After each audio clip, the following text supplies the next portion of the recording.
નમસ્કાર વિદ્યાર્થી મિત્રો, ફંક્શન ગ્રામરની સફરે આપણે આજે ફરીથી મળી રહ્યા છે અને એક બીજું પરીક્ષાલક્ષી ફંક્શનની ચર્ચા આપણે કરીશું અને એ ફંક્શન છે આપણું ડિસ્ક્રાઇબિંગ પ્રોસેસ. પ્રોસેસ એટલે કે પ્રક્રિયા. તો આપણે અભ્યાસ શરૂ કરીએ છીએ.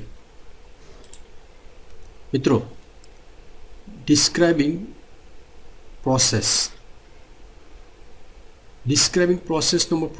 મતલબ થતો હોય છે પ્રક્રિયા.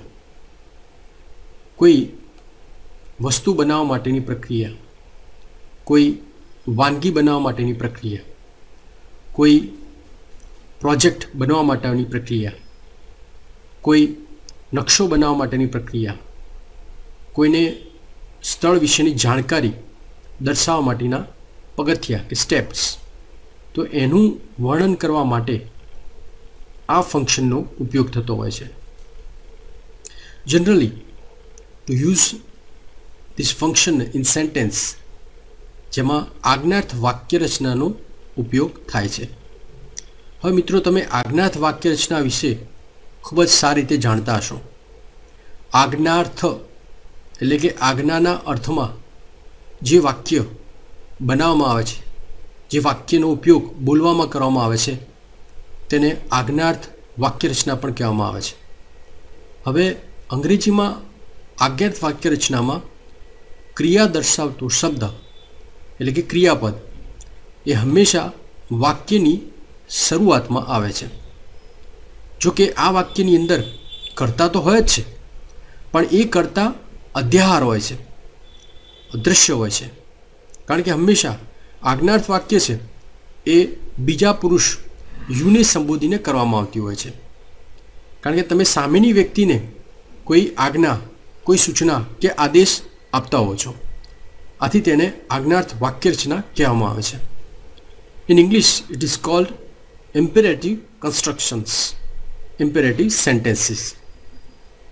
તો આ જે આજ્ઞાર્થ વાક્ય રચના છે એ રચનાનો ઉપયોગ આ ફંક્શનમાં કરવામાં આવતો હોય છે.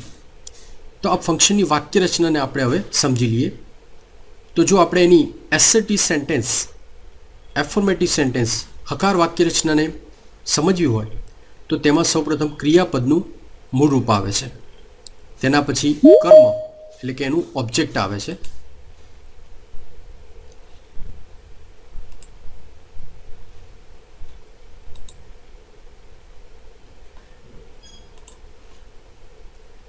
તેના પછી કર્મ એટલે ઓબ્જેક્ટ આવે છે અને ત્યારબાદ અન્ય શબ્દો, સ્થાન સૂચક શબ્દો હોય, સમય સૂચક શબ્દો હોય, જેને આપણે એડવર્બ્સ કહીએ છીએ. Adverbs of place, adverbs of manner, adverbs of time. આ શબ્દો વાક્યની અંતમાં આવે છે. Just like I have written one of the example, write these essay in your notebook. Now see the sentence structure. ક્રિયાપદનું મૂળરૂપ વાક્યની શરૂઆતમાં આવેલું છે. This essay, that is object of this sentence, આનું કર્મ છે, એના પછી આવેલું છે. And then comes the last extra words which are showing એડવર્બ્સ of place. એડવર્બ્સ અહીંયા ક્રિયા વિશેષણનું જે સ્થાન દર્શાવવામાં આવ્યું છે કે ક્યાં લખવાના છે, તો કે તમારી નોંધપોથીમાં લખો. હવે એ રીતે બીજી વાક્ય રચના છે એ નેગેટિવ સેન્ટેન્સ એટલે કે નકાર વાક્ય રચના છે. તો આજ્ઞાર્થ વાક્ય રચનામાં નકાર વાક્ય રચના કેવી રીતે બને છે? સૌપ્રથમ ડોન્ટ. આ ડોન્ટ શું છે તો તમે ખબર જ હશે. ડુ નોટનું ટૂંકું રૂપ છે. સિમ્પલ પ્રેઝન્ટ ટેન્સની અંદર ટુ ડુના સહાયકાર ક્રિયાપદ ડુ અને ડસ જેનો ઉપયોગ થતો હોય છે સાદા વર્તમાન કાળમાં. તેમાં do not that is equal to short form don't. તે ડોન્ટનો ઉપયોગ આજ્ઞાર્થ વાક્ય રચનામાં નકારના અર્થ માટે થતો હોય છે. તો પહેલું ડોન્ટ આવે, એના પછી ક્રિયાપદનું મૂળ રૂપ આવતું હોય છે, ત્યારબાદ ઓબ્જેક્ટ એટલે કે કર્મ આવે છે અને ત્યારબાદ એક્સ્ટ્રા વર્ડ્સ એટલે કે adverbs of place, adverbs of manner, adverbs of time. આ બધા શબ્દો વાક્યના અંતમાં આવે છે. Now let's see the example of this structure. Don't talk in the classroom.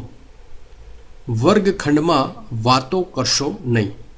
હવે જો વાક્ય રચનાના સંદર્ભમાં તમે વાક્ય જુઓ તો ડોન્ટ આવેલું છે, એના પછી ક્રિયાપદનું મૂળરૂપ, તો આ ક્રિયાપદનું મૂળરૂપ આવેલું છે. ત્યારબાદ કર્મ અહીંયા વાક્યમાં છે નહીં, કારણ કે આ ક્રિયાપદ એવું છે કે જે આપણે કહીએ છીએ ને પેસિવ વોઇસની અંદર કેટલાક ક્રિયાપદો એવા હોય છે કે એની અંદર કર્મ એટલે કે ક્રિયાપદના વિષયની જરૂર પડતી નથી.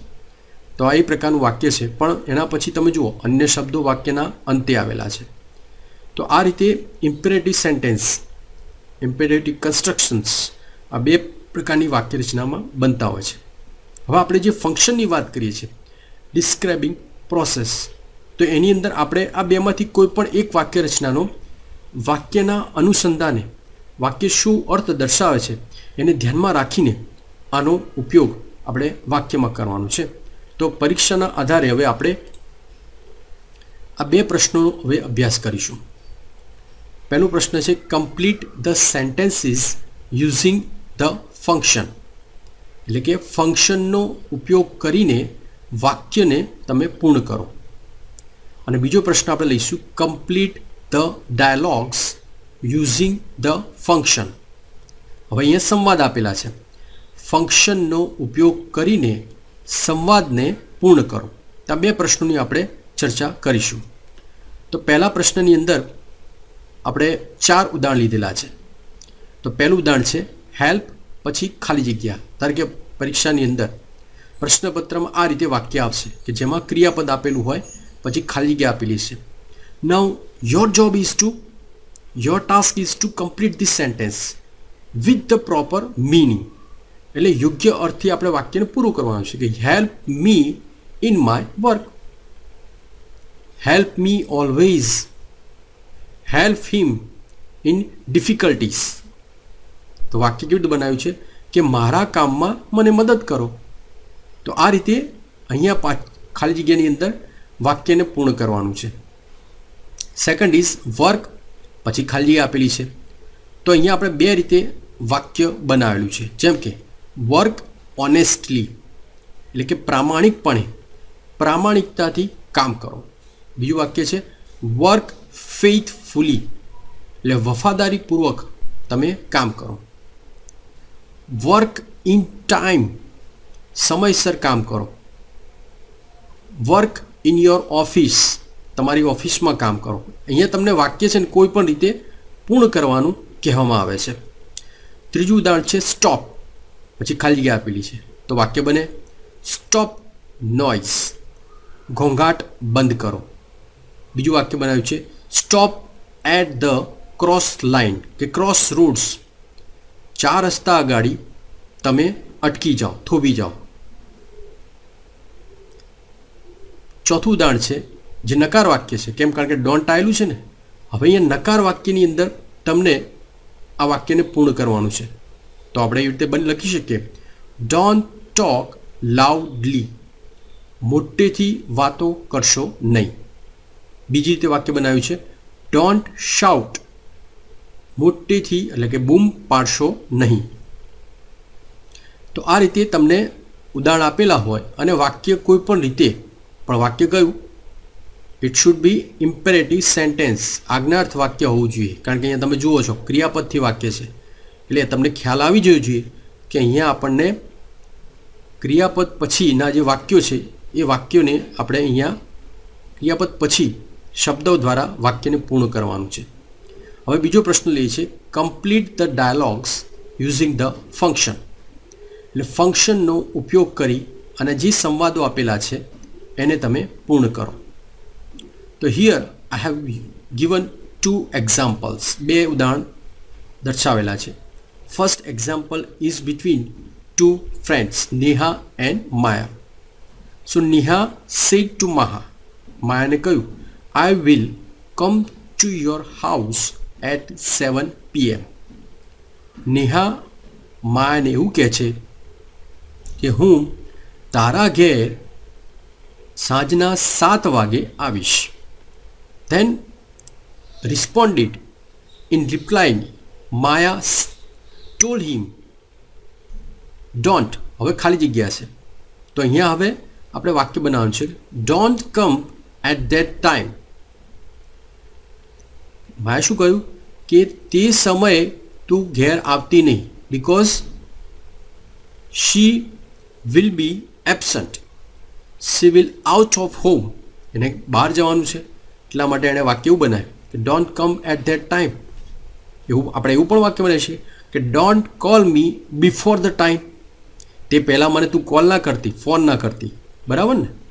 Then comes second example, and again this example is between two friends, Rohan and Vihar.